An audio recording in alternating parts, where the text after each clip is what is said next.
जय हिंद, नमस्कार, वंदे मातरम। मैं गोस्वामी अरुण गिरी और आप देख रहे हैं भारत केसरी न्यूज। आइए नजर डालते हैं इस वक्त की बड़ी खबर पर। साल 1914 में पहला विश्व युद्ध शुरू हुआ था, जो कि साल 1918 में खत्म हुआ। दुनिया में युद्ध में काफी तबाही देखी, इसलिए आगे युद्ध ना हो, इसके लिए साल 1929 में राष्ट्र संघ नाम का एक संगठन बनाया गया। लेकिन यह संगठन किसी काम नहीं आया और 1939 में दूसरा वर्ल्ड वार शुरू हो गया, जो 1945 तक चला। इसके बाद गठन हुआ संयुक्त राष्ट्र संघ यानी यूनाइटेड नेशंस।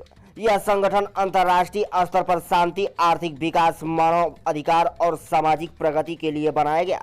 यूनाइटेड नेशंस में 193 देश हैं। वहीं यूनाइटेड नेशंस सिक्योरिटी काउंसिल में 5 अस्थायी सदस्य हैं। भारत एक लंबे समय से सिक्योरिटी काउंसिल का अस्थायी सदस्य बनने के लिए प्रयास कर रहा है, लेकिन सफलता मिल नहीं पा रही है। आखिर इसके पीछे क्या कारण है, आइए जानते हैं।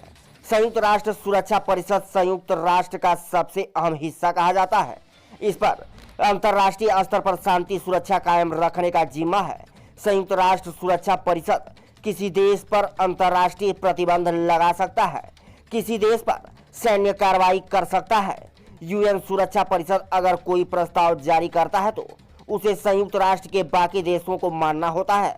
संयुक्त राष्ट्र सुरक्षा परिषद यानी यूएनएससी में कुल 15 सदस्य होते हैं, जिनमें 5 अस्थायी देश हैं, तो वहीं 10 अस्थायी तौर पर शामिल होते रहते हैं।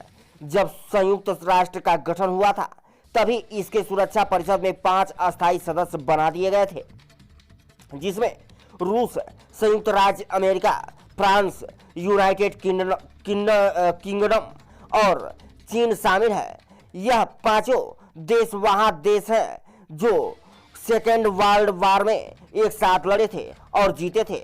इन सभी देशों के पास वीटो पावर होती है, जिसके तहत संयुक्त राष्ट्र के किसी भी फैसले को यह रोक सकते हैं। दरअसल भारत को यूएन सुरक्षा परिषद का अस्थायी सदस्य बनाने की मांग काफी समय से की जा रही है। कई मौकों पर दूसरे देशों ने भी इस बात का समर्थन किया है, लेकिन संयुक्त राष्ट्र सुरक्षा परिषद का अस्थायी सदस्य चीन भारत की राह में रोड़ा बन रहा है। चीन के पास वीटो पावर है। जब भी भारत को अस्थायी सदस्य बनाने की मांग उठती है, चीन उसे मांग को रोक देता है। इसको लेकर कई लोगों के और भी तर्क हैं। उनका कहना है कि भारत ने अभी भी नॉन प्रोलिफरेशन ट्रीटी यानी परमाणु अप्रसार संधि पर हस्ताक्षर नहीं किए हैं और साथ ही व्यापक परमाणु परीक्षण प्रतिबंध संधि यानी सीटीबीटी पर साइन करने से मना कर दिया है। यह भी एक वजह है। तो वहीं कुछ लोगों का मानना है कि भारत ही नहीं बल्कि संयुक्त राष्ट्र सुरक्षा परिषद में अस्थायी सीट लेने के लिए कई और देश भी लाइन में लगे हुए हैं, जिनमें ब्राजील, जापान और जर्मनी शामिल है। इसलिए अब तक यह तय नहीं हो पाया है कि भारत को जगह देनी है या नहीं। देखें पूरी रिपोर्ट।